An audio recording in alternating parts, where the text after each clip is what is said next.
नमस्कार दोस्तों, कैसे हैं आप लोग। मैं मनीष कुमार आज आप लोगों के समक्ष सीडीपी के अंतर्गत आरटीई 2009 राइट टू एजुकेशन के कुछ पॉइंट लेके आया हूं, जो आपके समक्ष रख रहा हूं। तो पहला पॉइंट है, आरटीई के अनुसार उच्च प्राथमिक स्तर पर 1000 घंटे और 200 दिन। सेकेंड पॉइंट है, आरटीई के अनुसार प्राथमिक स्तर पर 800 घंटे और 200 दिन कार्यरत होना होगा। पॉइंट नंबर 3 है, आरटीई के अनुसार प्राथमिक स्तर पर शिक्षक छात्र अनुपात कितना होगा। यानी एक शिक्षक है, यानी कितने छात्र हैं तो कितने शिक्षक होना चाहिए, तो 1:30 यानी 30 छात्र पर एक शिक्षक होना अनिवार्य है। पॉइंट नंबर 4, आरटीई के अनुसार उच्च प्राथमिक स्तर पर शिक्षक छात्र अनुपात कितना होगा। यानी उच्च प्राथमिक स्तर पर यानी 6 to 8 स्तर के पर जो है शिक्षक छात्र का अनुपात क्या होगा, यानी 35 स्टूडेंट पर एक शिक्षक होना अनिवार्य है। दोस्तों, अगर वीडियो पसंद आ रहा होगा तो लाइक शेयर एंड सब्सक्राइब करें और सुझाव के लिए कमेंट भी करें।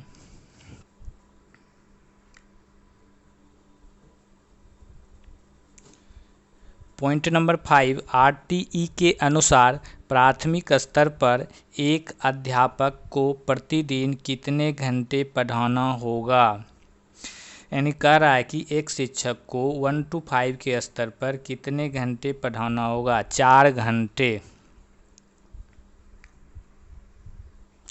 पॉइंट नंबर 6, आरटीई 2009 के किस धारा में यह बताया गया है कि बच्चों को शारीरिक दंड देना और प्रताड़ित करना मना है।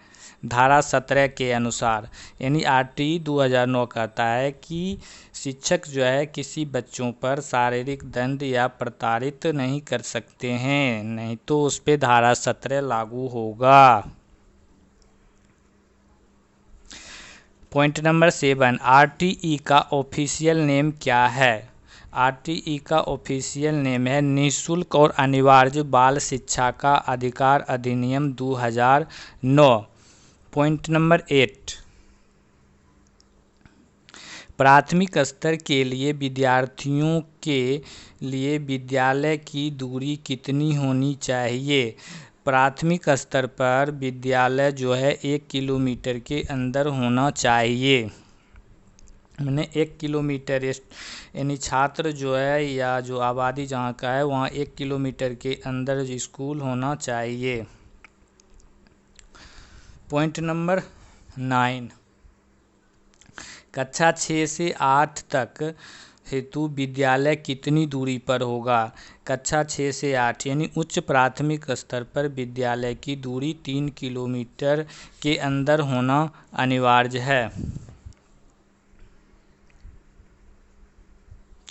पॉइंट नंबर 10, एक 9 साल के बच्चा जो पहले कभी स्कूल नहीं गया हो तो आरटीई के अनुसार किस कक्षा में प्रवेश दिया जाएगा। यानी चौथी कक्षा में, धारा 4 के अनुसार। यानी ये कह रहा है कि अगर कोई बच्चा जो है 5 साल का ऊपर है और स्कूल नहीं जा रहा है तो उसके एज के हिसाब से 5 साल के एबव, यानी 5 साल है तो फर्स्ट क्लास में जाएगा, उस आधार पे होगा। तो 9 साल का बच्चा है तो उसको चौथी कक्षा में एडमिशन दिया जाएगा, धारा 4 के अनुसार। अब पॉइंट नंबर 11,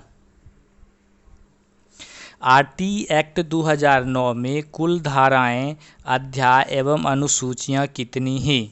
आरटीई एक्ट 2009 में धाराएं 38 हैं, अध्याय 7 हैं, अनुसूची 1 है। पॉइंट नंबर 12, आरटीई एक्ट 2009 के किस धारा के अंतर्गत विद्यालय प्रबंधन समिति का प्रावधान है। धारा 21 के अनुसार। और इस आरटी एक्ट 2009 की धारा के अंतर्गत जो विद्यालय प्रबंधन समिति का प्रावधान किया जाता है, इस प्रबंधन का अध्यक्ष कौन होता है? तो विद्यालय के अभिभावक इसके अध्यक्ष होते हैं। पॉइंट नंबर 13, छात्र एवं शिक्षक अनुपात में क्या प्रधान अध्यापक शामिल होगा? नहीं, प्रधानाध्यापक को छात्र शिक्षक अनुपात में शामिल नहीं किया जाएगा। पॉइंट नंबर 14, आरटीई अधिनियम 2009 के अनुसार विशेष आवश्यकता वाले बच्चों को किस शिक्षा व्यवस्था के अंतर्गत पढ़ाना चाहिए? समावेशी शिक्षा के अंतर्गत। आरटीई 2009 कहता है कि विशेष आवश्यकता वाले यानी विकलांग, दिव्यांग जन व्यक्ति और सामान्य बच्चे सभी को एक साथ शिक्षा दिया जाएगा, जिन्हें समावेशी शिक्षा के नाम से जाना जाता है। पॉइंट नंबर 15,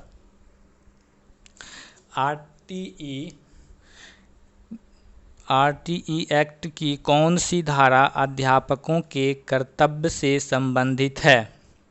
धारा 24।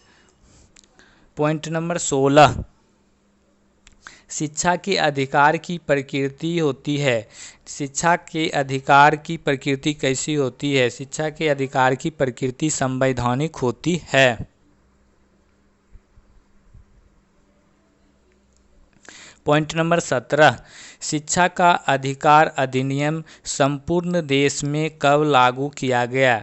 शिक्षा का अधिकार अधिनियम संपूर्ण देश में 1 अप्रैल 2010 को लागू किया गया।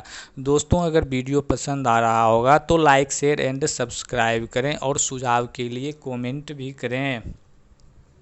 पॉइंट नंबर 18, एक प्राथमिक शिक्षक को शिक्षक और तैयारी के लिए कितने कार्य घंटे प्रति सप्ताह आरटीई एक्ट 2009 के अंतर्गत विहित किए गए हैं? एक प्राथमिक शिक्षक को शिक्षक के तैयारी के लिए कितने कार्य घंटे प्रति सप्ताह आरटीई एक्ट 2009 के अंतर्गत विहित किए गए हैं यानी जारी किए गए हैं? तो वह होगा 45 घंटे। थैंक यू दोस्तों, फिर मिलते हैं नेक्स्ट वीडियो में।